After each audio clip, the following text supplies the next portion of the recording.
Donald Trump has decided to commute the sentence. He has this power, power of the pardon, and he likes to remind everybody that, oh, I have the power. I could use it however I want, whenever I want. I'm the president. He loves that. He loves to remind everybody that.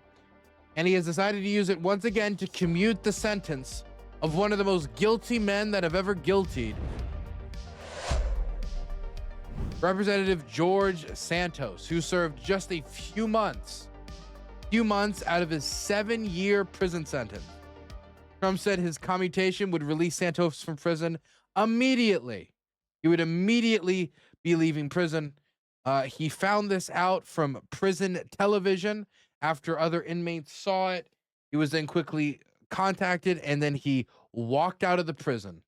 His boyfriend went to pick him up from the prison, and that was that. Now look, George Santos has been in prison for a very short period of time, considering that he was sentenced for 7 years.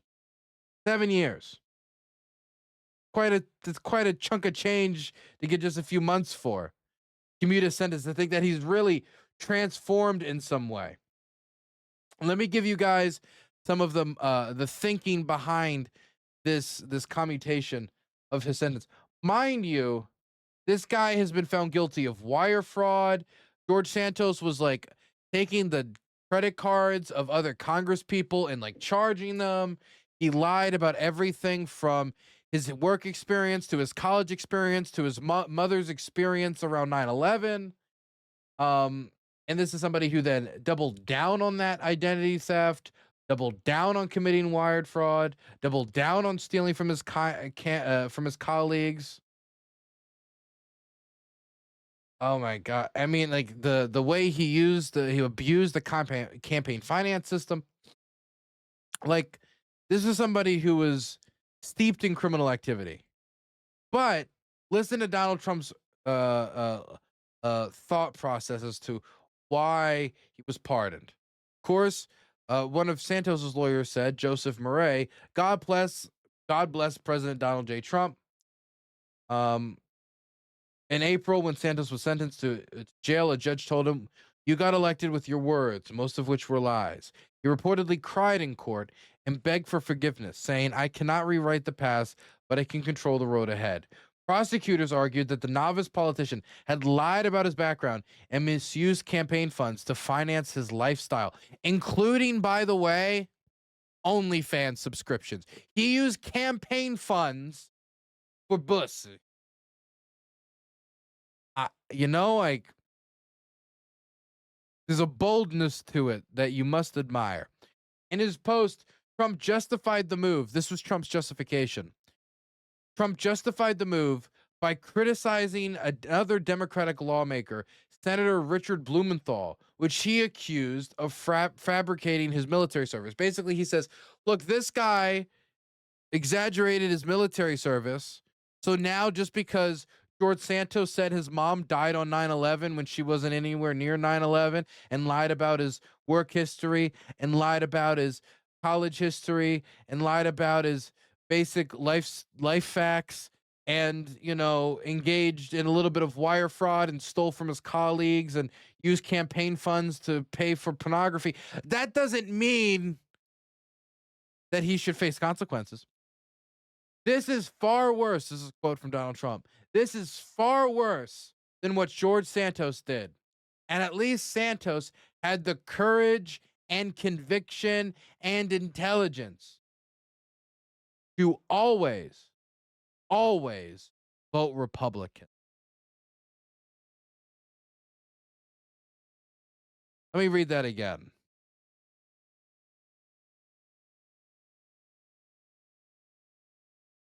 Always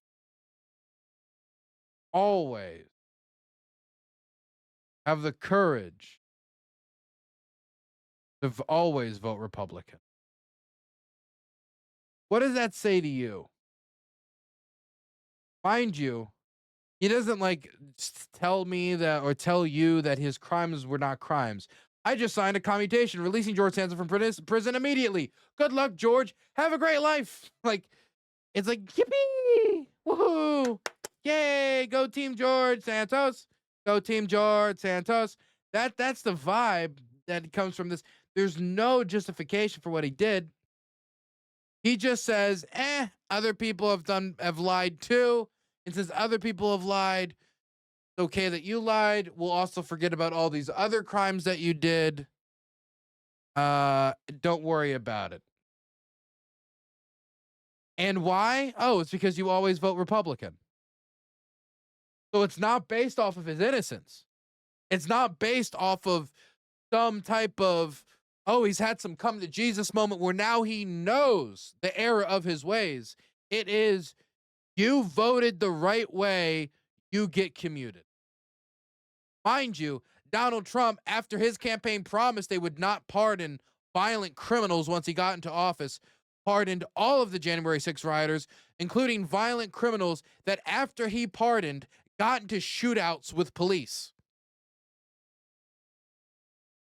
There seems to be a trend here of rewarding those criminals, even violent criminals, even financial criminals, even embarrassing criminals. And that's just the case with George Santos. He's an embarrassing criminal.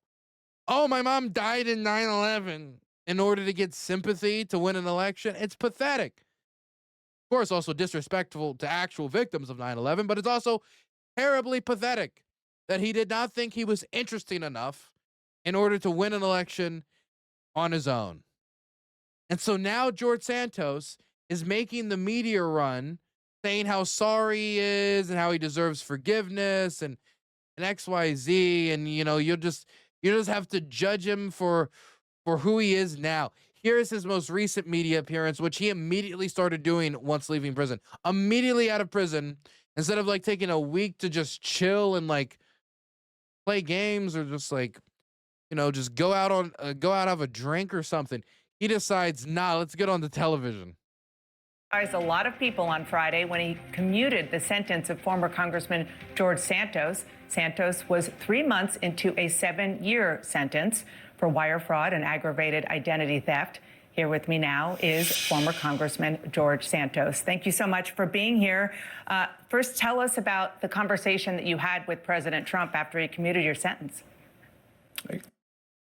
I like how his outfit is so dark that it loses all of its features. Thank you for having me, Dana. So, look, as far as having the conversation and its nature, I'll just leave it at the president was very kind, and it was a humbling experience to have the privilege of speaking to a sitting president of the United States. Where I come from, that's just not something that happens, and it's not normal for my family and I. So I'll leave the contents of the conversation private. It's also not normal for a president to commute the sentence of somebody like you who pled guilty to the crimes that you did. So were you surprised that this happened? Did you expect the commutation? I had no expectations. I wasn't even aware until I learned it off of the chyron of mainstream media inside of the prison myself. I had just been released from segregated isolation after 41 days for absolute no valid reason other than retaliatory warden. So but sorry, I learned it from the TV. Yeah, so I mean, that's incredible. You were standing in prison, you looked up at television, and that's where you saw that your sentence was commuted? More like I didn't see it. Other inmates saw it and called me over to see it. I was not in the room at the time, and then I made my way to see it. I called my family, and they told me it had happened, but I was not aware. It was a surprise. I want to just read to you something that your fellow New York Republican, the Congressman Nick LaLota, tweeted after he saw that your sentence was commuted. He said, George Santos didn't merely lie, he stole millions, defrauded an election, and his crimes, for which he pled guilty, warrant more than a 3-month sentence. He should devote the rest of his life to demonstrating remorse and making restitution to those he wronged. Another New York Republican, Congressman Andrew Garbarino, who is part of the ethics committee, at least he was when they were investigating you, said your victims haven't been made whole and that, quote, he has shown no remorse. The less than 3 months that he spent in prison is not justice. What's your response? Look, they're entitled to their opinion. Look, Dana, This isn't about tit for tat. It's not about revenge. It's not about retribution. Uh, Who said anything about revenge and retribution? The question was about whether or not you had really paid for your crimes, and you really show remorse or you've righted the wrong. If you've made good for your victims. That I don't know. Nobody said anything about revenge. it's obvious they are my critics, and they have the right to do that. And they have the right to say whatever they're saying. I'm not going to sit here and go on my former colleagues, By Loloda. the way, what is this? These are Republicans from New York. That would have been absolutely ecstatic to have a gay Republican congressman from the state of New York to point out and be like, "Oh, look!" They would have loved that, in much better circumstances. But I mean, oh, my critics, what, the people who don't like lying, people who don't like wire fraud? What do you mean your critics? What, like like McGruff the crime dog would be a critic, I assume. And Garbarino. It's just that's not what it's about. For me, I'm looking at this very simply, Dana. I'm going to look to the future. I've learned a great deal and a very large slice of humble pie, if not the entire pie, for the experience I had at FCI Ferriton under the care of The entire pot. You were there for 3 months. Months out of a 7-year sentence. You should consider yourself lucky. Gordon Kelly. But I will say that this isn't about that. I don't want to rehash and go into these things. Life is too short. I have been granted a second chance. I have made a very concise decision to apply that for good and use that to make amends with my community, with my friends, with my family, and those who I have left a sour taste in their mouth. And hopefully one day get my critics to at least appreciate that I've turned around and done better with my life. This isn't about, glitter, stars, and glam or going back to Congress. So it's really not. This is a very personal journey and road for me ahead. It is not going to be easy. I am still a felon. I still wear the scorn of my poor choices and my poor The fact that he wasn't pardoned and had his sentence commuted means that he still carries the charges. It just means that he won't have to serve the rest of his sentence. decisions, and I have to fight that myself. Now, if you want to talk about my sentence, look, I argue there were three defendants in my case, myself, my treasurer, and a former staffer. My treasurer gets a 3-year probation sentence, which is appropriate for a first-time nonviolent white-collar crime. I get a 7-year disproportionate sentence that is anything but political if you talk to anybody who really looks at these kind of cases. And then you look at my staffer who's still sitting in FCI Ferriton, which is Sam Mealy, unfairly. So you really need to take this and see what's equitable here. So I still think for it to be equitable, Sam Mealy should have a commutation afforded to him. And I think that probation would have been the appropriate sentence from the get, restitution, probation. And now I don't make those decisions. I'm very grateful to President Trump, Dana. And I sit here quite literally. I don't know how much more humbled I can get before people believe I'm humble or remorseful, but I can just do the best in my actions moving forward. You were ordered by the court to pay $370,000 in restitution to the people you defrauded. Will you still pay that back? Well, if you really say the people, I just want to be clear with your audience so that we're not misleading them.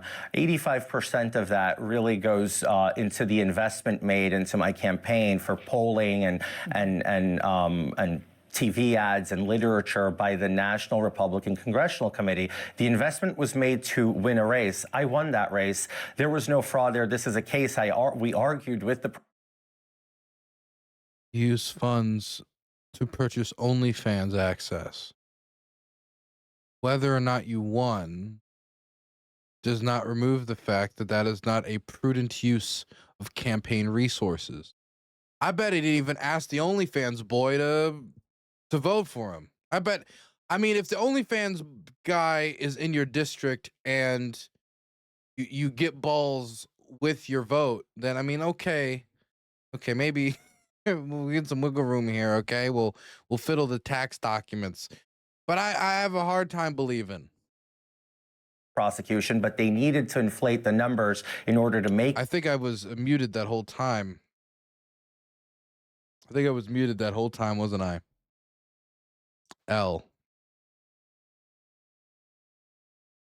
Look, all I'm gonna say is, oh, it wasn't? Okay, good. It a more I appealing thought it was. case for them in federal court instead of just going after the mishandling of finances, which, by the way, most members of Congress currently who are still serving in both parties, who ever have had issues with FEC filings, they pay fines. Nobody actually goes to prison. So it's inequitable in its nature. Well, this is about a fine. I mean, this is about paying money back. And whether you describe them as victims or just donors to the NRCC, what the court said is that they should get their money back. Will you work to try to do that? Well, look, I can do my best to do whatever the law requires of me. So I don't know what that is. So that's a no. That he's not going to pay the over $300,000 back. If he says, I'll do my best to do what the law requires of me, the law, after getting commuted, doesn't require him to pay anybody anything. But if he's acknowledging that he did something wrong, that there's a remorse there, that he shouldn't have done that, the question of money coming up, I don't think is ridiculous. And the idea of, oh, just do what the law requires of me. You're trying to express to people that you care, that you was remorse, that you thought it was wrong. And if you're right, like, oh, it's 85% will just go to some faceless corporation. Okay, then what about the 15% that didn't? I've been out of prison for 2 days. I agreed to come here to speak with you candidly and openly and not to obfuscate. If it's required of me by the law, yes. If it's not, then no. I will do whatever the law requires me to do. You have said now a couple of times that you feel remorse and you are humbled. What will that look like in an actual terms and the way that you live your life? You know, I learned a lot. I met a lot of interesting people. Prison is a place where it's the great equalizer, quite literally. It doesn't matter. I was incarcerated with a billionaire, and I was incarcerated with people who were homeless. And it's a great equalizer, and it's very sobering. And you hear the stories, and, we're just human beings. We go through different walks of life, and we have trouble. And the reality really comes down to, how can I help rehabilitate people? How can I be a voice of helping change a system that needs desperate changing to help rehabilitation? Prison is not rehabilitating anybody. It's actually creating recidivism because it's not doing what it's supposed to do. That's a good point. No, that's a good point from Santos. Recidivism is a major problem. Good reason why we should grab Santos, throw him straight back in there before he commits another wire fraud. I'd love it. I told this to the president that I'd love to be involved with prison reform, and not in a partisan way, in a real human way, in a way that we affect it, that it helps society, it helps these individuals rebuild their lives, and we have a better system with less incarcerated people. America today has 250,000 federal inmates approximately, and I think it would be much nicer to look at reducing that number. And if I can be a part of helping that, I think that would be a great road to follow in the future. When he announced your commutation, President Trump praised you for having, quote, the courage, conviction, and intelligence to always vote Republican. There are a lot of people who are really unhappy about your commutation because they see it as President Trump giving favorable treatment to you because you're a loyal ally of his. You know what? I say this, and I hate that we have to go down this road. And then there's a lot of people who were upset with President Biden who pardoned his entire family before he left office in an unprecedented move. So, okay, again, this isn't a defense. It's just a diversion.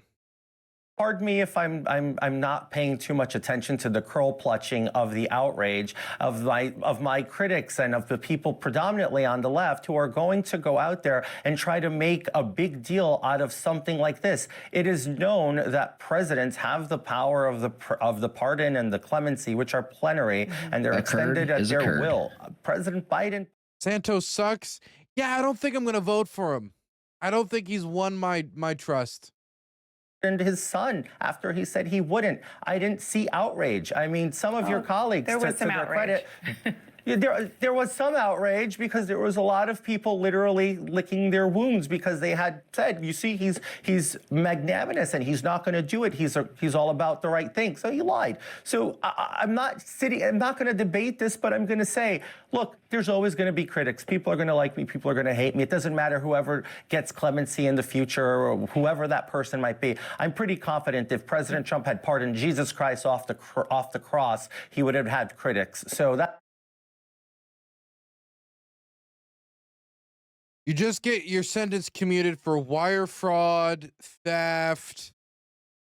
Just lying about like basically everything about you. And then you get out of there and your first thought is like, people ain't happy. I'm not commuted. Man, they'd be angry if Jesus got. Don't compare yourself to Jesus, George. Okay? Don't compare yourself to Jesus, please. We already have I hear enough religious hoopla in reference to Trump and divine prophecy. I don't need to hear it about anyone else. That's just a reality. Even though you would be the funniest one to be sent by divine prophecy. Reality of our country. All right, I'm going to skip over that analogy and just ask you lastly before I let you go. Some of the critics I was talking about, as you know, and I gave you some quotes, are your fellow Republicans. Before there was a conviction, you were kicked out of Congress in a pretty big bipartisan vote. What is your message to your former colleagues now that you are out of prison and you are talking about being humble and having remorse? Let's work for the people. I understand. I was in a chaotic ball of flame 2 years ago. I was my own worst enemy, and I'm sorry. It's like the worst. It couldn't be a worse messenger. Like, Congress already has such a terrible reputation. So like him coming out and talking about, hey, work for the people, be reputable, like be trustworthy. Like I mean, come on, man. It's like, oh my God. I don't know what to compare this to. Like, I don't know. It's like you get Bonnie and Clyde to be the local like anti-crime symbols. It just doesn't. It's not gonna work. It's just not gonna work. Like it'd be like the message he should be throwing out there is, I mean, I still love New York. New York's still I still want to help New York wherever I can on a very local level. XYZ. Like if George Santos really wanted to show that he cared, he'd get re-involved in politics, but on a local community review board for like environmental issues, and spend the rest of his days like painting water pipes like pretty colors from the local fauna. That would be it. It would be like little shows of dedication to community. That's what I would look for. That's what I would want. But instead, what we're going to get is George Santos podcast. I'm now hard because I've been to prison. I'm sorry to the American people. I'm sorry to the people of the 3rd Congressional District of New York. I'm sorry to the leadership of the Republican Party who invested their time in me. My chairman in Nassau County, my former chairman in Suffolk County, my chairman in Queens County, my chairman in New York State, along with the voters. I'm sorry. I genuinely am sorry. And to my colleagues who I forced their hands, quite literally, in my own doing, I'm sorry I put you through that. And I do hope that you all continue to work and continue to deliver for the American people, because at the end of the day, this country's worth fighting. It doesn't matter if you go it from the left or from the right. Let's just try to meet in the middle, find out common ground, and let's just deliver a great America full of prosperity for everyone in this country. Let's find common ground as George Santos's send-off message for the world. Really? George Santos is coming in here after all that chaos and he's going to deliver a fucking PBS special? Okay. Hey, let's do Schoolhouse Rock next. In a book, the reading rainbow. Okay, come on, man. Get off my screen. Get off my screen. By the way, George Santos' legal troubles are not over, though. Long Island prosecutors may bring local charges against recently commuted George Santos. Prosecutors on Long Island are not ruling out the possibility of bringing local charges against ex-Congressman George Santos, whose federal prison sentence was commuted last week by President Trump. The district attorney's office in Nassau County, which is home to part of the district Santos represented, declined to say if anything, what, if anything, prosecutors might be investigating that could warrant state charges. However, Nassau County District Attorney Angela Donnelly issued the following statement. Since first learning of George Santos's actions, I have been at the forefront of bringing him to justice. I'm proud of the work my office has done and the conviction achieved in partnership with the U.S. Attorney's Office. While the office cannot comment on ongoing investigations, suffice it to say that I remain focused on prosecuting political corruption wherever it exists, regardless of political affiliation. A spokeswoman for their office refused to comment. So I don't know if they're going to bring more charges against Santos, but this is something that's going to chase him for the rest of his life. And I don't see him being able to ever re-enter public life outside of the character that he has built for himself. A lot of cameo and podcasts is what I'm expecting in